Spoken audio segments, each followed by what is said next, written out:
তো বন্ধুরা, এখানে মুকুন্দমালা স্তোত্র গ্রন্থের 2 নম্বর শ্লোকের তাৎপর্য। এখানে প্রভুপাদ খুব সুন্দর একটি কথা বলেছেন যে ভগবান কীভাবে এই জগতে আবির্ভূত হয়। ঠিক আছে, তো এখানে প্রভুপাদ বলেছেন যে কেউ হয়তো প্রশ্ন করতে পারে যে যেই পরম পুরুষ ভগবান সমস্ত জীবের আদি পিতা দেবকী নামে এক মহিলা কীভাবে তাকে পুত্ররূপে প্রসব করতে পারেন। ঠিক আছে, তো উত্তরটি হচ্ছে দেবকী দেবী ভগবানকে প্রসব করা হচ্ছে ঠিক পূর্ব দিগন্তে সূর্য প্রসব করার মতো। সূর্য পূর্ব দিগন্ত থেকে উদিত হয় আর পশ্চিম দিগন্তে অস্ত যায়, কিন্তু বাস্তবে সূর্য না উদিত হয় না অস্ত যায়। সূর্য আকাশ সদা সর্বদা একই স্থানে স্থির রয়েছে, কিন্তু পৃথিবী আবর্তিত হচ্ছে।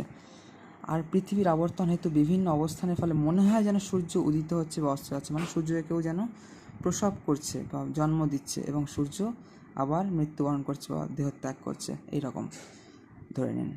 মানে আবির্ভাব হচ্ছে এবং তিরোভাব হচ্ছে সূর্যের। অনুরূপভাবে ভগবান সর্বদাই বর্তমান, কিন্তু লীলা বিলাসের জন্য তা দেখে মনে হয় তিনি সাধারণ শিশুরূপে